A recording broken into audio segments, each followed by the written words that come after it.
Bayon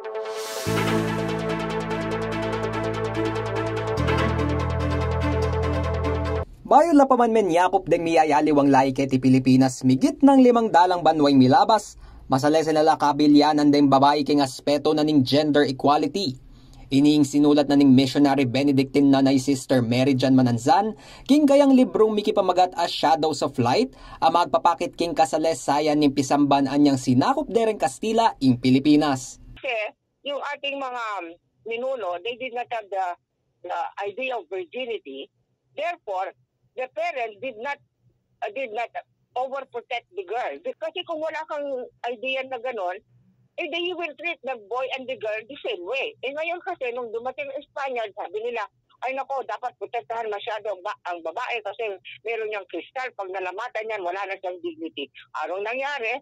Parang isinulong yung babae sa tahanan at ngayon siya ang gagawa ng lahat ng gawain sa bahay. Milyari ang pangapante-pante kasarian na amanwa ng Sister Mary Jan anyang magluwidya pa ing sultanatong Muslim kanitang 1405.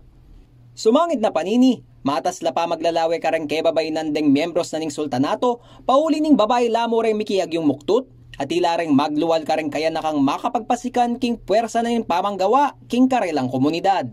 Kaya benema ning pisasabiyang ay ni king meging diskusyon ng Sonia P. Soto king kadwang episode na ning So to Speak podcast, ang makasentro kareng dapat na ring kay babainan king kasalesayan na ning Pilipinas. Mataas ang binibigay na pagpapahalaga na halos magka-level sila. Highly valued ang childbirth kasi syempre konti pa ang tao, di ba? Para lumakas ang lipunan, dumami ang magpa-participate sa proseso ng produksyon, kailangan dumami kayo at napakahalaga ng papel na ginagampanan ng babae kasi sa totoo lang, sino ba ang pwedeng magbuntis at manganak kundi ang mga kababaihan lamang.